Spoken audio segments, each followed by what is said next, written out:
Buenas tardes a todos. Gracias por acompañarnos la tarde de hoy en esta nueva edición de Hella Talk.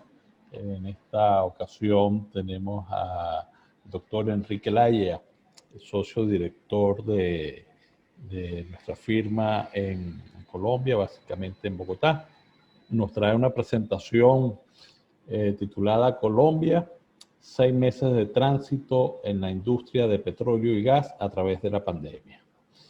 El doctor Enrique Laya tiene 42 años en la industria del oil and gas, carrera inicial en el sector académico, investigación y desarrollo, ingeniería y construcción offshore en la Universidad Simón Bolívar de Venezuela, el Tecnológico de Massachusetts. Estuvo encargado de algunos cargos gerenciales de muy alto nivel en PDVSA, específicamente en la filial de Intebet, durante 10 años. En la actualidad realiza la práctica privada de su profesión en materias de planificación de desarrollo y consultoría en oil and gas. Recientemente se desempeñó como gerente de proyectos en Pacific Rubiales, gerente de proyecto el proyecto de gas natural licuado flotante durante 12 años. Es graduado de la Universidad Simón Bolívar en Venezuela como ingeniero mecánico. Como les indiqué, en la tarde de hoy tenemos la continuación de nuestro ciclo de Hella Talk. Y tenemos estimado una presentación de unos 30-35 minutos y posteriormente responderemos sus preguntas. Las mismas pueden ser planteadas a través del chat que está ya dispuesto para atenderlas. Adelante, Enrique. Gracias, Rubén. Bueno, buenas tardes a todos. Gracias por acompañarnos en la tarde de hoy al conversatorio Colombia, 6 meses de tránsito en la industria de petróleo y gas a través de la pandemia. Esta presentación es en cierta manera una actualización de otra similar que hicimos en mayo de este año, hablando del mismo tema. En aquel entonces, claro, no teníamos sino un mes y algo, estábamos en marzo, abril, mayo, como 2 meses y medio entre una cosa y otra, ¿no? Siguiente, por favor. A efectos de contexto, voy a mencionar un poco pues, la importancia de Colombia en la región, ¿no? Básicamente en la región latinoamericana. Colombia cuenta con una población de 51 millones de habitantes y presenta un crecimiento anual del orden del 1.08%. Es la primera economía de la región andina, o sea, cuando nos ponemos en la región entre Venezuela, Colombia, Ecuador, Perú y Bolivia, y es la cuarta en Latinoamérica, pues digamos detrás de Brasil, México y detrás de Argentina. Siguiente. A efectos de mostrar un poquito por qué Colombia es una economía que se basa en la actividad extractiva, mostramos un poco cuál es el comportamiento del PIB anual en el lado izquierdo y lo que sería cómo ha variado el Producto Interno Bruto de año a año. Y al lado estamos colocando lo que sería la producción diaria de petróleo histórica. Colombia, digamos, no es un país que tiene una historia de producción muy larga. Sin embargo, lo que mostramos acá en la gráfica es que de los últimos 15 años, por así decir, del 2005 a hoy, el Producto Interno Bruto guarda una relación relativamente cercana a la producción petrolera. La producción petrolera, si vemos a la derecha, tuvo un pico antes del 2000, pero luego se estancó aproximadamente hasta el 2002 más o menos, y de ahí luego, hacia el 2006 en adelante es cuando se crea la Agencia Nacional de Hidrocarburos y se establece una política de apertura a inversionistas de exploración y producción, porque en el pasado todos estos inversionistas pues tenían que ir de la mano de Ecopetrol a través de contratos. El crecimiento entonces fuerte desde el 2015, donde se llega aproximadamente a 1 millón de barriles, se debe entonces a la llegada a Colombia de toda una serie de productores independientes, entre grandes y pequeños, pero una cantidad importante. Y bueno, luego vemos un tema que es la caída de precios del 2014, para luego un pequeño remonte, pero sostenido hasta el 2020, donde, bueno, ya hablaremos qué está pasando en el 2020 y en adelante, ¿no? Siguiente, por favor. Sí. Si nosotros quisiéramos medir la gestión de salud en la pandemia, hacemos referencia a varios indicadores. Una de las cosas que uno hace, pero que en realidad no es lo correcto, es ver la cantidad de contagios diarios. En realidad lo que generalmente importa es hacer la relación de los parámetros de salud, pero también los parámetros de economía, porque al final del día, si bien hay unos que suenan mucho en los medios y son muy llamativos, en el tema de la economía, una crisis manejada a través de cuarentenas muy fuertes puede tener unas consecuencias en lo que sería el crecimiento económico que no son favorables. Entonces, nosotros de momento vamos a hablar del primer parámetro que yo creo que es importante, que es el número de muertes por millón de habitantes. Y aquí el título, pues yo digo, mira, Latinoamérica muestra una gestión cuestionable al momento. Y efectivamente nosotros vemos que un grupo de países donde están México, Bolivia, Brasil, Chile y Ecuador están en aproximadamente entre 550 y 600 muertes por millón de habitantes al momento, y obvio que esto va a crecer. La población no va a crecer mucho en el año o año y algo que falta, pero las muertes sí crecerán. Entonces, estas marcas redondas se subirán. Y bueno, igual probablemente Colombia, pero yo les voy a decir, hay unos datos, al menos recientes, de control de muertes que pareciera que son alentadores, ¿no? Argentina es la que de momento muestra una gestión de acuerdo a ese parámetro que es favorable, ¿no? Perú, en el otro extremo, muestra una situación alarmante. De hecho, según los indicadores al día de hoy, es la que tiene mayor número de muertes por millón de habitantes en el mundo. Si vemos las muertes por millón por habitantes aquí en el diagrama de barras, entonces veremos a Perú, en este orden: Ecuador, Chile, Brasil, México, Bolivia, Colombia y Argentina. Colombia con aproximadamente unos 400, esto fue hace unos días, hoy están 470 y algo. Okay. El siguiente, por favor.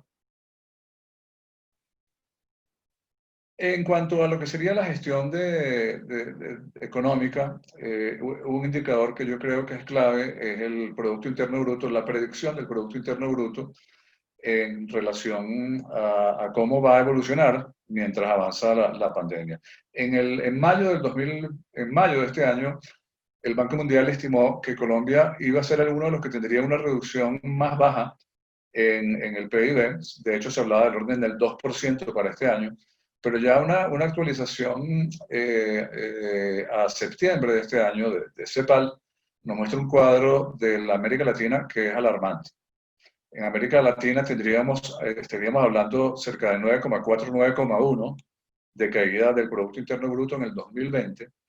Y allá adentro estaría Colombia, que a pesar de que tenía una predicción del 2%, ahora estamos montados en cerca de una reducción del 5,6%. Siguiente, por favor. En este sentido, vemos que la estimación que se hizo en mayo, donde nada más teníamos 9,67 muertes por millón y una caída estimada del 2%, nos hemos movido aquí hacia abajo. Si ven esta flecha roja y este punto rojo, estamos en 471 muertes por millón, que todavía en Latinoamérica es moderado, si ves la estadística de Latinoamérica. Y más a la izquierda, van a ver entonces dónde se estaría situando Latinoamérica, donde estamos hablando de menos 9 y algo de caída del Producto Interno Bruto, y con un número promedio de muertes por millón que es mayor que el de Colombia, donde estaríamos hablando del orden de unas 600 aproximadamente, ¿no? Entonces, este fue un cuadro que el señor Luis Huete en mayo mostró: el falso dilema de salvar vidas versus salvar la economía. Bueno, sí, en cierta forma hay países que lo han logrado, son países desarrollados, son países que tienen estructuras de gestión de salud avanzadas y, por supuesto, pues una gestión de gobierno eficiente en muchos sentidos, ¿no? Entonces, aquí nosotros en Latinoamérica, digamos, nos toca contar con nos toca aceptar que hay ciertas políticas que han sido tardías, otras han sido quizás improvisadas, pero al final del día, digamos que se trata de hacerlo mejor. Colombia va en un parámetro que de momento cualquier muerte vale más que lo que sería el PIB, obviamente, pero es un número que todavía resulta moderado. Siguiente, por favor. ¿Qué sucedía en los meses entre mayo, junio, julio? Veníamos viendo un crecimiento en la tasa de contagios y siempre se predijo entonces que había un pico en agosto, en la tasa diaria de contagios. Y esto efectivamente sucedió. Nosotros llegamos a tener, si esta gráfica le hacemos pues un averaje de 4 o 7 días, nosotros llegamos a tener del orden de 12.000 contagios diarios, y posteriormente esto vino bajando por efecto de las cuarentenas predictivas y las cuarentenas selectivas. Las cuarentenas predictivas eran, muy brevemente, es un protocolo relativamente complejo, pero básicamente es lo que se llama el pico y cédula. Ciertas personas de cierta edad pueden salir, otras no. Restricciones vehiculares, restricciones de no salir de tu municipio a otras, esas eran las preventivas. Y luego las selectivas, en las cuales sí hay un encierro casi que total de varios municipios donde se han detectado, donde se predice que van a haber una tasa de contagios por la data que se puede ir analizando desde temprano, ¿no? El dato de muertes por millón, si bien es alto ahora, y va a crecer, o sea, el número de muertes siempre va a crecer, pero es importante ver la tasa a la cual crece, que es la gráfica de la izquierda, donde vemos que la tasa diaria de muertes reportadas al 15 de septiembre ya muestra una reducción significativa. Yo creería que esta última que está aquí, esta última barra de la derecha en esta gráfica azul, no estoy seguro si es consolidada, pero suena como demasiado baja para ser creíble, pero de cualquier manera aquí lo importante es que vamos bajando, ¿no? Siguiente, por favor. Estos contagios a nivel regional se han concentrado en las ciudades grandes. Contagios al 9 de septiembre estábamos en 686.000, es el lugar 6 a nivel mundial, es alto. Y las poblaciones con mayor número de contagios, entonces están las grandes ciudades, el distrito capital de Bogotá, Antioquia, donde tenemos Medellín, Atlántico, donde pues en la costa tenemos Barranquilla, y Valle del Cauca, que vendría siendo la cuarta, ¿no? Siguiente, por favor. ¿Qué medidas, digamos, el gobierno implantó o anunció primero y luego ido implantando? Son básicamente temas en el contexto económico-social, ¿no? A principios de junio se anunciaron 8 programas sociales. Vamos a ir con esto más o menos rápido porque es mucho material, pero básicamente son 5 decretos en el cual, con el primero de ellos, el 772, se apoya en el proceso de insolvencia de pequeñas y medianas empresas. Luego, mantenimiento de afiliación en salud a quienes han perdido la capacidad de pago. Todos aquellos privados que pagan la salud, acuérdense que hay una cantidad grande de personas en Colombia que son subsidiados, que pertenecen al CISBEN, ellos no pagan nada por salud, pero todos aquellos que aportan a la salud y que perdieron y que no tienen la manera de continuar pagando, se les toman una serie de medidas para paliar esa situación. Luego la recuperación, el 842, mecanismos de recuperación y salvamento a deudores afectados por la pandemia. Estos son acuerdos con la banca y o sea, con los acreedores y con los deudores. Gente que, por ejemplo, estaba pagando hipotecas de crédito hipotecario, etc. Hubo unos meses de compás de espera, mientras de alguna manera pues le daban un chance a alguien que tomase las medidas para ponerse al día, ¿no? Luego la reapertura gradual de locales comerciales con comida y protocolos de bioseguridad. Y hubo un tema que fue como que lamentable en el decreto 1044, la realización del día de la exención del impuesto sobre las ventas. Esto era algo novedoso, pero cayó que la primera vez que se hizo esto, cayó en la pandemia y no se logró incorporar a la mayoría de la gente en lo que sería un mecanismo que fuese por compras electrónicas, por lo que mucha gente se presentó a las tiendas de departamentos grandes y de manera presencial no hubo manera de manejar el flujo de gente y aquello terminó en una situación de caos y de peligro de seguridad, de bioseguridad, lo cual generó la suspensión de ese día de impuesto a las ventas. Luego, por último, el gobierno radicó un proyecto de ley para extender el programa de apoyo al empleo formal hasta diciembre de 2020. Tengamos en cuenta que todas estas medidas apoyan a lo que es la economía formal.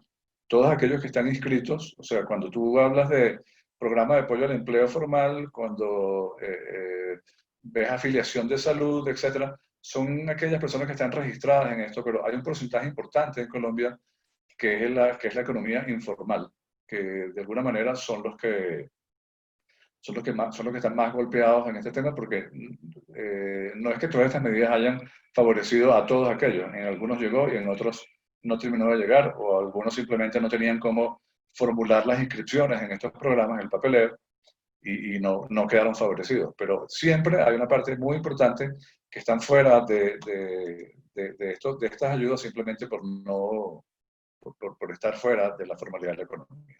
El siguiente. Antes del COVID, ya se habían tomado algunas medidas con la nueva administración para apoyar al sector de petróleo y gas. ¿Cuál es el indicador aquí que más alarma causa? Cuando se hace, aquí se usa mucho lo que se llama la relación, el factor reserva-producción, el RP. El RP en Colombia para petróleo y gas, en petróleo estamos hablando de 6 punto algo años y en gas 8.3 aproximadamente. Eso se actualiza periódicamente. Pero eso lo que quiere decir es que si nosotros mantenemos, por ejemplo, en petróleo, la tasa de explotación fija a la fecha de hoy y no aparecen más reservas, lo que quedarían son 6 y algo años de explotación. Obvio que es un indicador, eso no va a suceder en un modelo económico. Tú verás que si las reservas se van acabando, el precio del petróleo o el costo de producción es tal de que al precio de mercado internacional no resulta, pues entonces los productores irán mermando la producción e igualmente se irán desplazando muchas de las actividades exploratorias para balancear la tarjeta de producción y reserva. Pero básicamente esa era la alarma que en el momento existe y sigue existiendo, a partir de la cual la ANH aligeró un poco la vida, y esto fue pre-COVID, para permitir la transferencia de inversiones entre áreas, la extensión de los términos de la fase exploratoria, es decir, todos aquellos que en fase exploratoria no han podido completar los compromisos y no van a tener tiempo, pues se revisan los contratos caso por caso. Y también lo que sería la medida de flexibilización de contratos. O sea, esto se refiere a poder mover o barajear algunas actividades o algunos temas que favorecen pues, la gestión del operador de EIP. Y por último, entonces, específico al tema, reconocer inversiones específicas de gestión COVID-19, como todos los temas de bioseguridad, eso sería reconocido dentro de los contratos que se establecen. ¿Okay?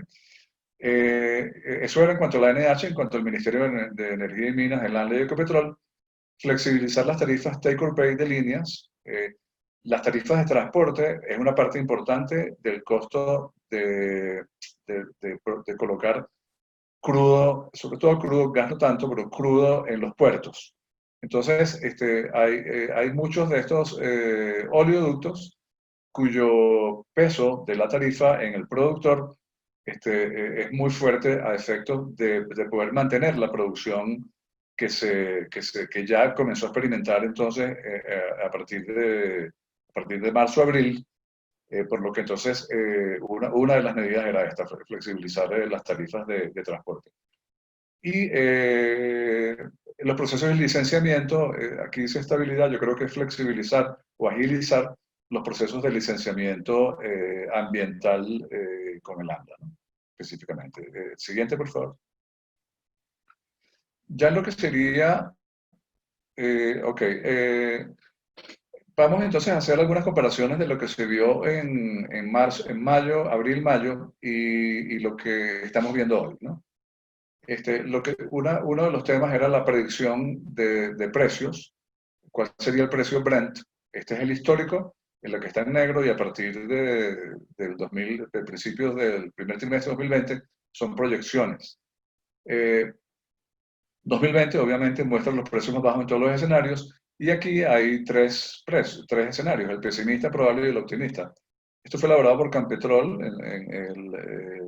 en abril de este año, y veíamos entonces, el 2019 cerró en 64, el 2020 ellos estimaban que estaríamos en el $35 Brent. Pues digamos que hoy Brent está aproximadamente 42, no sabemos a cómo vamos a cerrar este año, pero pudiera cerrar en un promedio de 40, estamos digamos en 40, y quizás a final de año pudiéramos estar en 41 o quizás 39. Por lo que yo pienso que esa estimación fue bien hecha. Si ven la línea de $42 por barril, en el ya avanzado el 2020 debiéramos cerrar aproximadamente donde está. Siguiente.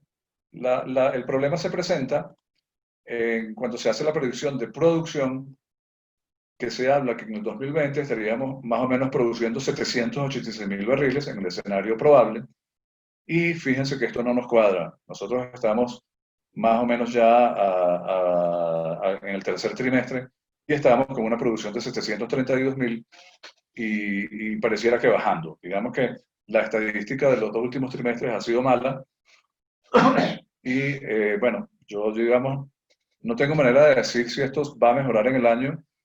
Yo la única explicación que le consigo a esto es que si los precios estaban aproximadamente en el rango, ¿por qué la producción no cuadró en ese escenario y por supuesto en ninguno de los escenarios? La única explicación que le veo a esto es que quizás las medidas de cuarentenas y restricción de movilidad pueden haber afectado la logística y los medios de producción más allá de lo que había previsto. Dicho de otra manera, cualquier predicción de producción de petróleo sobre la base de precio es una predicción econométrica. Si tú tienes los costos de levantamiento, tienes los costos de venta y tienes los costos de toda la cadena de producción, a un precio del petróleo debiera responder una producción, y eso es lo que se hizo en su momento. ¿Por qué esto está tan bajo? Pues yo creo que aquí hay una subestimación nuevamente en lo que sería el efecto de lo que fueron las cuarentenas y restricciones de movilidad, y su efecto, digamos, en lo que fue la producción. Y esto es una reflexión que yo espero, bueno, que esta discusión se dé en público. Esto no se ha discutido, o sea, ¿por qué tenemos esta diferencia? Pero creería yo que uno de los factores fundamentales es este. O sucedió en aquel entonces. Ya hoy en día, ya nosotros no estamos en una cuarentena rígida, por así decirlo. Hay unas medidas de bioseguridad, etcétera, pero esto, pues si la razón que yo argumento es la que afectó, nosotros debiéramos ir a la alza en la producción en el próximo trimestre y a final de año, creería yo. Próxima. En términos de efecto económico, Colombia va a tener su mayor caída trimestral del PIB registrada en la historia económica del país. La gráfica que nosotros vimos del PIB, hubo una caída en el 2018 de cerca del 5%, y que se asocia a una burbuja hipotecaria, fundamentalmente. Temas de créditos mal estructurados, algo muy parecido a lo que sucedió en el 2008 a nivel mundial, sucedió en Colombia en el año 98, unos 10 años antes. Y eso formuló una caída del 5% en un año. Nosotros vamos el primer trimestre 2.4, en el segundo trimestre estamos en 15, pues vamos a ver cómo se mantiene la estimación de 5,5 que hizo la CEPAL para nosotros llegar a 5. Eso significaría que nosotros tendríamos que mejorar mucho la caída del PIB, o sea, amortiguarla en los 2 trimestres que vienen. Ojalá se logre, pero obviamente que no la tenemos fácil. Vean las producciones de enero en la gráfica azul al lado, de cómo cayeron: 884, 78, 57, 96, 732. Viene esto como una inercia muy, muy fuerte. Pues cuesta, la verdad, decir que esto va a mejorar. yo diría que en el mejor de los casos se va a mantener igual con mucha suerte y mucho empuje, ¿no? Tratar de mantenerlo en el orden de 730.000 barriles diarios. Siguiente. Las estimaciones, ahora, ¿cómo vamos al recobro? Bueno, tenemos que salir de este hueco y ¿qué pudiera pasar en el 2021? El Ministerio de Hacienda se manejan todos estos números, que eso pudiera ser tan bueno como el 5,5, lo cual están de acuerdo el gobierno con Bancolombia y BBVA, y los extranjeros dan unos números un poquito más flojos, como JP Morgan de 5, luego Oxford Economics 4,8 y FMI 4, Fede Desarrollo pronostica el 3,5. Para el presupuesto aprobado del 21, que son 314 billones de pesos, comparemos esto con el costo de la pandemia global que se ha estimado, y se estima que van a ser 330 billones de pesos. Y ese número, cuando lo comparas con el PBI del 2021, tú ves que es un número monstruosamente grande. Sobre todo si tomas en cuenta que en esta pérdida del PIB se perdieron 180 billones de pesos en salarios sacrificados. Es una situación que pone en peligro inclusive al tejido productivo del país, por cuando es mano de obra que pudiera perderse o que pudiera migrar a otras actividades si no se recupera rápido esta actividad. ¿Qué está haciendo el gobierno? Bueno, obvio, como todos los gobiernos están haciendo, están subiendo, se están endeudando para tratar de mantener una situación que se ve muy, muy complicada. Adelante. Sí. En cuanto al comportamiento de la demanda, aquí tenemos una gráfica de lo que sería desde julio del 2019 hasta la fecha de hoy prácticamente, 27 de julio, perdón. ¿Cuál ha sido el efecto de la pandemia en el nivel de generación eléctrica, ¿no? Básicamente lo que podemos ver, aquí hay varias cosas que hay que notar. Recuerden que Colombia, el 65% de la energía eléctrica es hidroeléctrica, es generada mediante embalses hidroeléctricos. A principios de año hubo una alerta de que los niveles de los embalses estaban muy bajos, de hecho, el más crítico no recuerdo si eran 10 o 12 años, e inmediatamente se ordenó intervenir la hidroelectricidad para evitar tener que llamar a un racionamiento eléctrico a principios del 2021. Esta situación es la que vemos como por aquí cerca de junio del 2020, y en ese momento lo que hizo, si ven la generación a gas, que es la amarilla, verán que la generación a gas subió respecto a lo que tenía en enero, febrero, marzo, en abril de este año. ¿Qué efectos tiene eso en lo que es el sector petróleo y gas? Que el gas, a pesar de la contracción económica, creció, por lo menos en esos meses, a costa de cerrar los embalses mientras se veía si se recuperaban los niveles, cosa que sucedió hacia ya el mes de julio, y ya la generación hidroeléctrica volvió a pleno. Y en la generación a gas se redujo, por lo que nosotros creemos que la demanda de gas va a ser más baja en lo que queda de año. Y esto a pesar que en el 2019 creció en un valor interesante, creo que fue del orden de casi 4% en el año, ¿no? Entonces, el gas, bueno, nuevamente, aquí no se exporta gas, aquí todo el consumo es doméstico, y sabemos que, de hecho, más bien al contrario, tenemos una situación en la cual pudiéramos presentar un déficit a partir del 2023 aproximadamente, de acuerdo a cómo evolucionen la oferta y la demanda.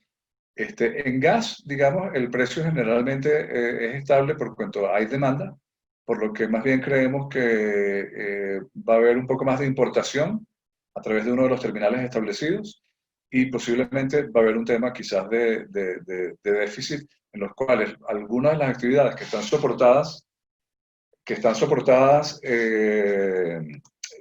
con gas pudieran migrar a líquidos como diésel o cualquier otro. Siguiente. En el camino al recobro, vemos entonces algo parecido. Aquí tenemos una gráfica que es muy, muy ilustrativa de cómo veníamos generando en el 2020, perdón, en el 2020, efectivamente esto es enero, y a partir de una fecha que estaríamos hablando aquí el 27 de marzo, hay una caída en la demanda y progresivamente se va recuperando poco a poco, pero igual todavía con un déficit de aproximadamente, yo calcularía de aproximadamente un 7%, 10%, más o menos. La línea roja muestra lo que serían los casos, los contagios, y cuando empezó la restricción total, que fue en marzo de este año. Entonces, en ese sentido, digamos, lo que hay que mencionar, bueno, la demanda eléctrica bajó algo, pero esta demanda eléctrica jaló más a gas que a hidroeléctrica durante el primer trimestre, por lo que el gas se mantuvo. La demanda de gas se mantuvo o fue jalada por lo que sería la demanda eléctrica. La demanda eléctrica, ustedes saben que hay lo que sería el mercado primario y el mercado secundario, lo que sería el mercado regulado y no regulado. Es un conjunto de todo, pero esta es la demanda total. Vamos a concluir en la siguiente lámina, cuáles sería a corto y mediano plazo, qué es lo que qué es lo que creemos que va a suceder o que debiera suceder, o qué es lo que quisiéramos que suceda, ¿no? Primero queremos atender la urgencia, y es lo que está planteado. La producción de petróleo que se recuperaría en el 2022 a aproximadamente el 87% del nivel de 2019. Dicho de otra forma, se estima que en el 2021 va a seguir cayendo, pero que va a haber un leve recobro en el año 2021 para llegar al inicio del 22 a este nivel del 87%. La producción de gas ha reportado incrementos por efectos de bajos niveles de embalse en primer trimestre, pues ya lo comentamos hace un momento. El déficit de gas que se estimaba en el 2019, se decía, eso pudiera estar aproximadamente en el 2023. Eso está asociado a varios temas. Primero, las declaraciones de producción crecieron un poquito en este año, pero han sido tímidas, por así decirlo. Y esto porque el precio del gas en su momento todavía no justificaría que se incorporen más proyectos más proyectos de gas. El otro tema aquí en el déficit de gas viene afectado por un accidente en un proyecto hidroeléctrico grande de 2.400 megavatios que atrasa la entrada de este proyecto más allá del 2024 o en el 2024. Entonces, este déficit de gas, si la demanda cae, sigue cayendo, ya habiéndose solucionado el tema de los niveles de embalse, pudiera desplazarse un año más, por ejemplo. Y en la mezcla de gas en el mercado colombiano van a haber una porción mayor de gas importado. El déficit de gas, ustedes deben conocer que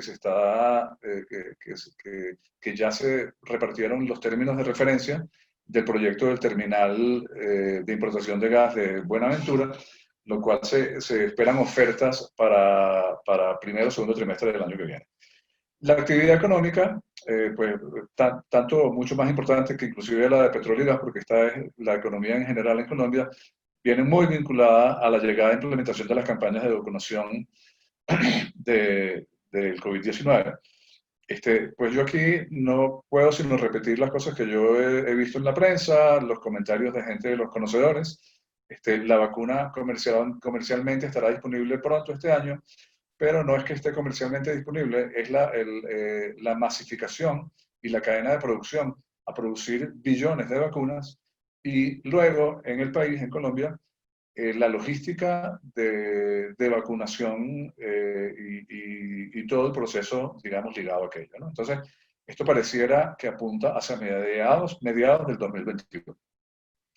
Por lo que igual, pues, es una buena noticia en relación a todos aquellos que se decían que la vacuna iba a estar lista el año que viene, pero aún así, todos quisiéramos que esto sea más rápido. La estabilización de precios y demanda del petróleo es, por supuesto, una parte importante, por cuanto las exportaciones de petróleo son un factor importante en el PIB colombiano. Y bueno, a principios de año hubo un elemento optimista, que es que China prácticamente recuperó una parte importante de su demanda, pero aún pareciera que no es suficiente para que los precios del crudo suban a la velocidad que quisiéramos. Se está hablando de Brent y WTI más o menos a finales de 2021 cercanos a los 60. Significa que el promedio el año que viene pudiera estar en 50, lo cual es muy bueno, por cuanto hoy estamos hablando de 40 en este año, ¿no? Entonces, en el 2021 esto debiera suceder y eso corresponde con lo que dice el Ministerio de Hacienda, que estaríamos viendo un recobro en cualquier cosa entre el 4, 3,5 y 5,5. A mediano plazo, que es una de las cosas más importantes que tiene que suceder en Colombia, es el tema de desarrollo de fuentes no convencionales de petróleo y gas. Si bien podemos haber algunos a favor y otros en contra del desarrollo de fuentes no convencionales, mi opinión en particular es que no hay otra forma de atajar la emergencia que tenemos de 6,3 y 8 años de relación producción-reservas sin desarrollar los no convencionales. La gente dirá, bueno, veamos los proyectos que están fuera. Listo, eso está aquí en la siguiente línea, pero el tiempo entre descubrimiento y maduración y puesta en operación de un proyecto grande, sea de gas o petróleo que está fuera, estamos hablando de cualquier cosa entre 7 y 10 años, por lo que este último ayuda, pero no soluciona la emergencia a mediano plazo de que Colombia pudiera pasar a importar petróleo si no se ataca este tema con prontitud. La buena noticia, digamos, es que el Consejo, a las iniciativas de desarrollo no convencionales, han sido controversiales. Esto llegó al Consejo de Estado y el Consejo de Estado desestimó una de las tutelas que ya dan vía libre a que inicien los proyectos pilotos de desarrollo no convencionales, por lo que por lo menos este paso ya está dado y bueno, ojalá se pueda avanzar en este sentido para que ya los proyectos comerciales puedan ver luz el año que viene. Esto sería lo que tenemos por esta charla del día de hoy. Quedamos abiertos a preguntas, Rubén. Muchas gracias. Bueno, excelente, Enrique. Déjame decirte que en el chat acá por Zoom hay varias preguntas y a través de Facebook también nos hicieron llegar otras preguntas. Varias ya han sido respondidas, se les ha dado respuesta a lo largo de tu exposición, sobre todo en estas par de láminas finales, ¿no? Por ejemplo, una pregunta que tenemos acá que hace una persona que se identifica como IPS, dice, ¿hay apertura para la explotación de recursos no convencionales en Colombia? ¿Qué expectativas tienen? Ya indicaste ahorita la decisión del Consejo de Estado. ¿Deseas profundizar un poco más en este sentido? Sí, bueno, todos sabemos que la iniciativa de desarrollo de yacimientos no convencionales ha sido controversial, ha habido muchas oposiciones. Al final se han formado un comité técnico y luego un comité de Estado. Al final, bueno, al final no, recientemente el Consejo de Estado entonces desestimó la tutela que había en contra de esto y dio vía libre a los proyectos pilotos, pero los proyectos pilotos es el primer paso. Luego los proyectos pilotos, de resultar exitosos, de acuerdo a una serie de parámetros, ahí van a medir afectaciones ambientales. Hay todo un comité de expertos de universidades, de medios académicos y de medios del sector petrolero y de gobierno que tienen las pautas de cómo medir el éxito o revisión, de ser necesario, de estos proyectos. Pasado, digamos, de ser exitosos, falta una siguiente etapa, que es ir a los proyectos comerciales, y los proyectos comerciales igual tienen un tiempo que no va a ser corto, a pesar de que en el mundo se haya remontado la curva de aprendizaje. Volúmenes grandes de petróleo y gas no convencionales, tú no los verás en Colombia. Si tienes una luz verde en todo sentido, tú no lo verás antes de 7 u 8 años, en volúmenes que tengan cierta importancia. Muy bien, Enrique. Según nos ha indicado, bueno, todo esto va a tomar un tiempo, digamos, no va a estar a corto plazo, puede ser mediano, largo plazo, tanto la puesta en marcha de los no convencionales como igualmente la exploración costa afuera. Entonces, ¿cómo ves la perspectiva de importación de gas natural para esto, para este mediano plazo mientras se reactiva, se activan estas fuentes adicionales? Esta es una pregunta que nos hace Lili PS a través de acá de Zoom.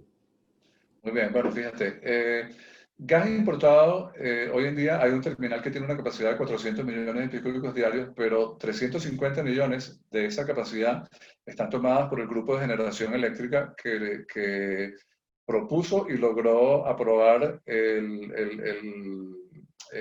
proyecto de respaldo, de generación de respaldo.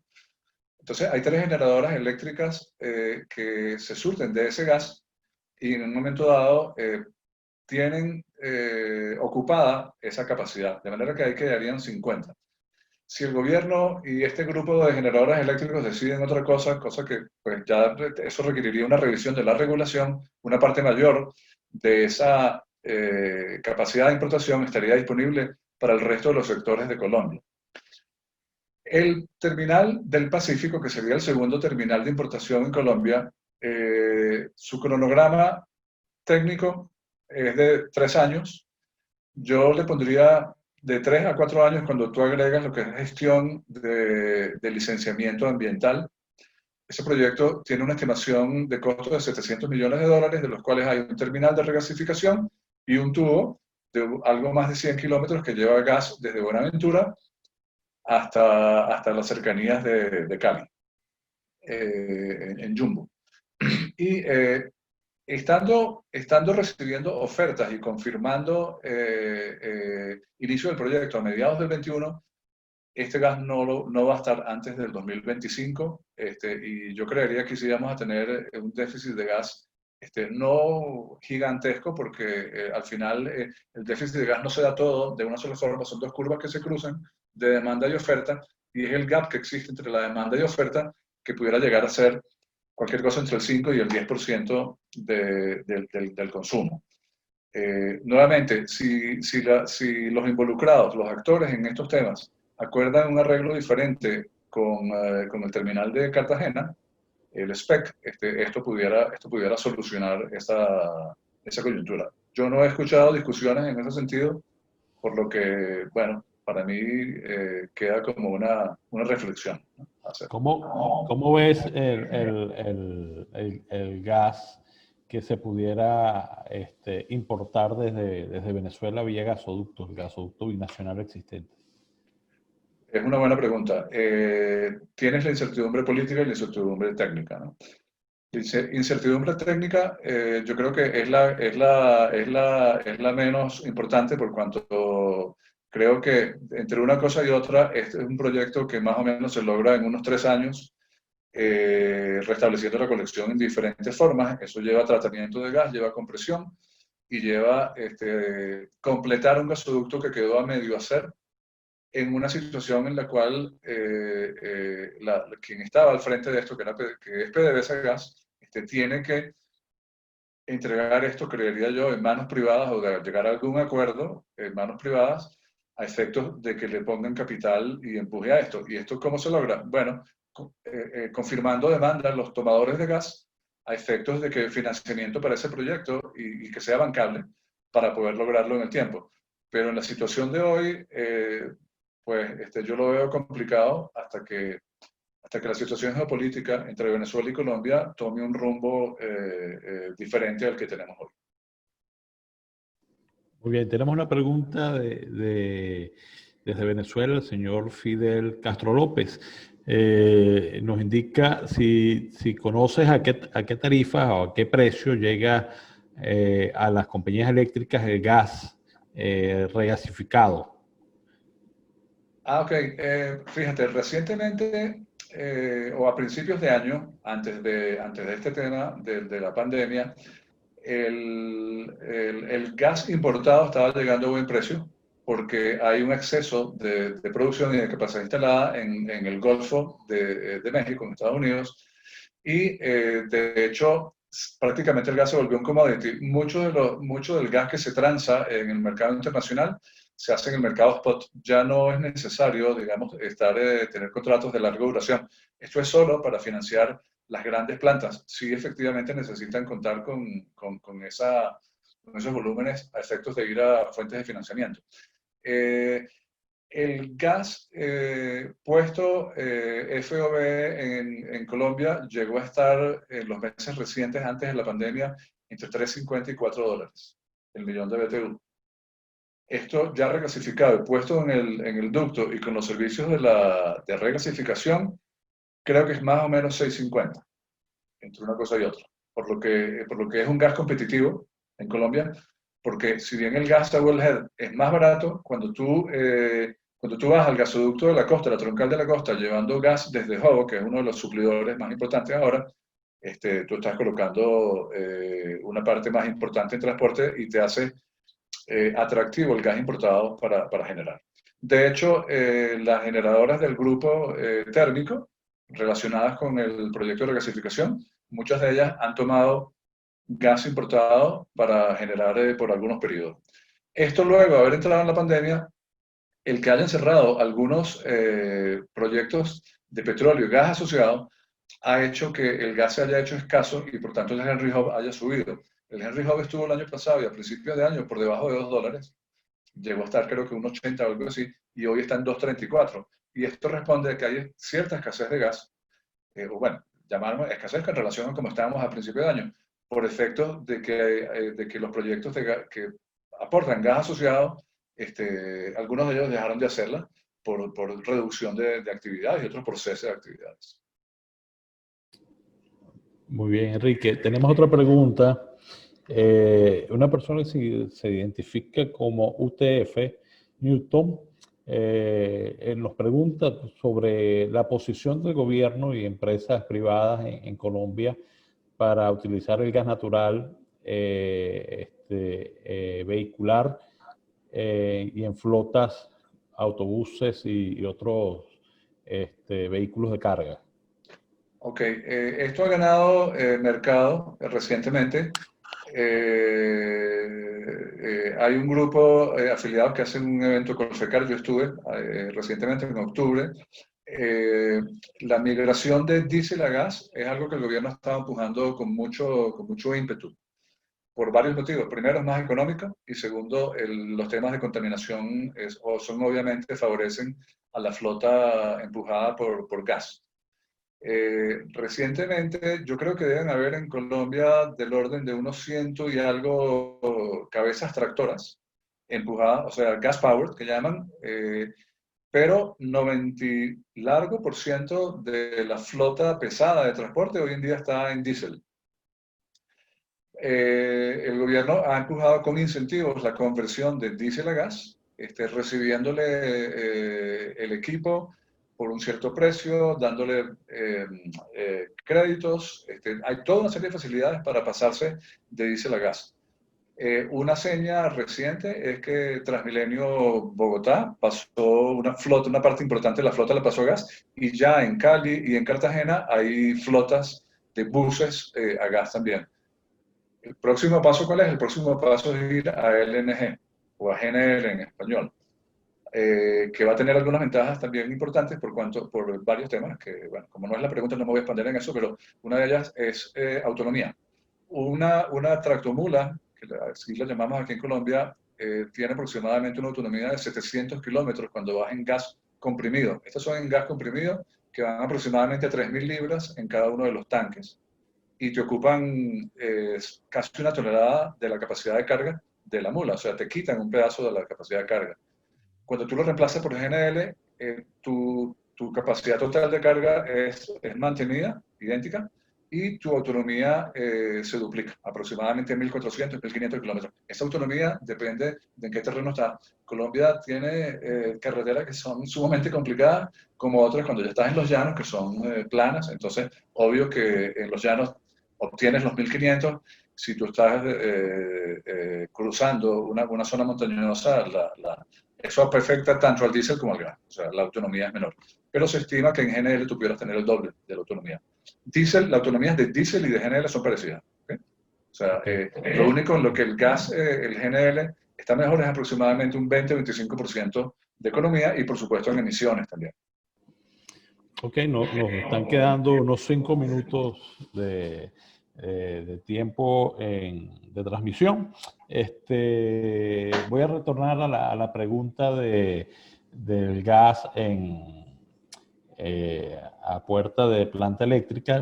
El amigo Fidel Castro nos está pidiendo si conoces el precio del dólar por megawatt producido a partir de gas natural.